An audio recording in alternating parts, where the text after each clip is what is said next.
Des oiseaux à l'agonie dans Vert.eco du 17 août 2025. Dans le parc naturel régional de Brière, en Loire-Atlantique, depuis juin dernier, 3357 oiseaux sont morts du botulisme, selon le comptage des chasseurs daté du 11 août. Au lac de Grandlieu, au sud de la Loire-Atlantique, plus de 4400 oiseaux sont morts. Au total, 8000 décès ont été répertoriés sur tout le département. Les causes de la prolifération exceptionnelle de la bactérie du botulisme, les fortes chaleurs de juin, le faible niveau d'eau et le manque d'oxygène. L'eau étant utilisée par l'agriculture, les volumes d'eau restent trop bas. Selon le docteur Jean-Michel Claubert, vétérinaire et directeur de la clinique des Remparts à Guérande, pour l'oiseau, le botulisme est une lente agonie. Son établissement a soigné 150 oiseaux, la moitié n'a pas survécu. La maladie paralyse petit à petit les membres des oiseaux jusqu'à la mort. Elle commence par les ailes, puis le cou. Si les animaux barbotent, ils meurent noyés, la tête sous l'eau. Sur Terre, leur cœur s'arrête petit à petit, les autres ne peuvent plus s'alimenter et meurent de faim. La ressource en eau diminue, les conflits d'usage augmentent et les choix deviennent cornéliens. L'eau devient une ressource rare, mais pas pour tout le monde, dans Helicide.com du 24 août 2025. Selon le rapport de l'ONG Oxfam de mars 2024, plus d'un quart de la population mondiale n'a pas accès à une eau potable. Plus de 2 milliards d'individus dans le monde n'ont pas accès à une eau potable salubre et abordable. Si on ajoute les personnes qui subissent des restrictions temporaires d'accès à une eau saine, c'est presque la moitié de la population mondiale qui est concernée dès aujourd'hui. D'ici 2050, 1,5 milliard de personnes supplémentaires seront privées d'un accès à l'eau douce du fait du changement climatique.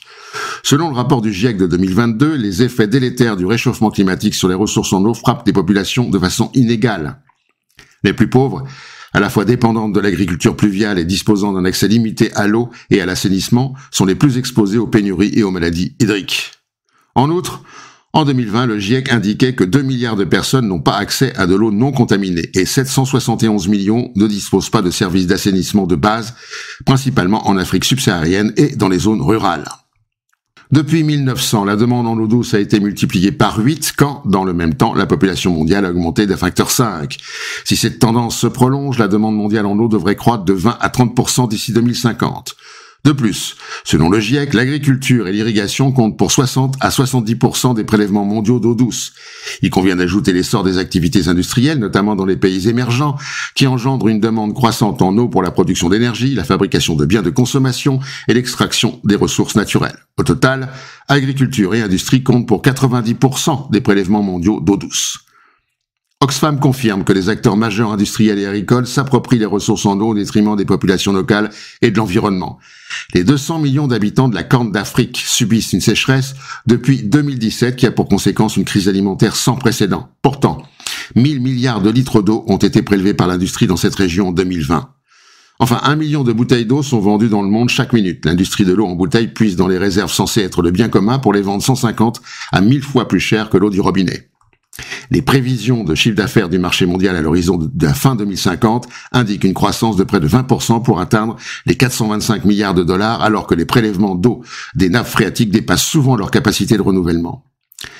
En mai 2023 en France, les pouvoirs publics ont limité pendant 2 mois des prélèvements souterrains à cause d'une importante sécheresse. Pourtant, Danone, entreprise aux 900 millions d'euros de bénéfices et plus d'1 milliard d'euros de dividendes en 2023, a été autorisé à pomper dans la nappe phréatique et même à continuer pendant l'été qui a suivi.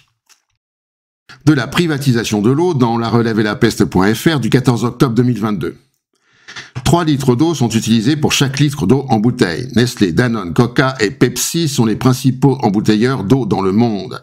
Chaque fois qu'une bouteille d'eau en plastique à 20,3 grammes est produite, c'est près de 4 fois son poids en gaz à effet de serre qui est émis. À l'initiative de Nestlé et avec le soutien du gouvernement suisse, les grands embouteilleurs d'eau ont créé en 2011 le Water Resource Group, WRG, auquel participent actuellement aussi les gouvernements de plusieurs pays. L'objectif de WRG est de privatiser l'eau partout où cela est possible sur la planète et de défendre la production et la consommation d'eau en bouteille. L'eau qui devait être un bien commun inappropriable est prélevée dans des pays, mise en bouteille et exportée vers d'autres destinations. C'est un détournement de ressources publiques. Ainsi, à Vittel, à partir de 9 forages illégaux, Nestlé a pompé plus de 10 milliards de litres d'eau entre 2007 et 2022. Dans de nombreux pays du Sud, comme au Brésil ou au Mexique, le WRG joue un rôle important dans la privatisation des entreprises publiques de distribution d'eau, dévalorisant la capacité de ces entreprises à fournir une eau potable de qualité à leurs citoyens et surtout habituant les classes moyennes locales à consommer de l'eau en bouteille. Les classes les plus défavorisées, qui n'ont pas les moyens d'acheter de l'eau en bouteille, se retrouvent pratiquement sans accès à une eau de qualité. Et dans les pays du Sud, la pollution causée par les bouteilles en plastique est un autre problème grave. Partout dans le monde, l'eau devient une denrée rare. C'est pourquoi nous voulons contrôler les sources, déclarait Helmut Moscher, directeur général de Nestlé de 90 à 97. Quand les panneaux photovoltaïques brûlent dans sentinelle-des-garrigues.fr, les panneaux solaires ne sont pas à l'abri des incendies de garrigues là où on a eu la bonne idée de les installer. Quand un panneau solaire brûle, il dégage des fumées toxiques composées de fluorure d'hydrogène, HF, substance extrêmement corrosive et toxique, brûlure pulmonaire, acidification locale, de CO2, de dioxine, de particules fines et de métaux lourds.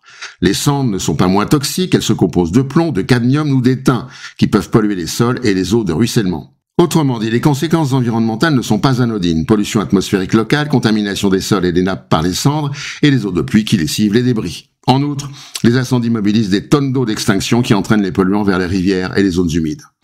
En 2019, un incendie dans une centrale photovoltaïque en Californie a détruit plusieurs hectares et relâché d'importantes fumées toxiques. La zone a dû être confinée. En 2022, au Japon, un feu de forêt a touché une ferme solaire. Plusieurs centaines de panneaux ont fondu, les pompiers ont été exposés aux vapeurs. En France, les SDIS, les services départementaux d'incendie et de secours, considèrent les installations photovoltaïques comme sites à risque particulier au même titre qu'un dépôt industriel. Aujourd'hui, il n'existe aucun protocole clair de gestion post-incendie, des pollutions, suivi des sous-sols, eau. Centre de tri brûlé à Marseille. L'hallucinant silence des autorités dans Reporter.net du 22 août 2025. Le 8 juillet 2025, l'incendie qui a détruit 750 hectares de garrigues au nord de Marseille a également gravement touché le centre de tri des déchets de la métropole Aix-Marseille-Provence. 800 mètres cubes environ de matière triée et conditionnée en balles, de carton et plastique est parti en fumée. Ce 8 juillet, Atmos Sud, l'Observatoire de qualité de l'air en région Sud Provence-Alpes-Côte d'Azur, a analysé les concentrations de particules fines jusqu'à des niveaux 7 fois supérieurs au seuil de qualité de l'air, extrêmement mauvaise dans les quartiers les plus exposés. Aucune information n'a été fournie par les autorités, aucune enquête n'est en cours.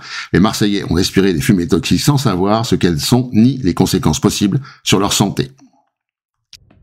Et pour finir, la connerie de la semaine.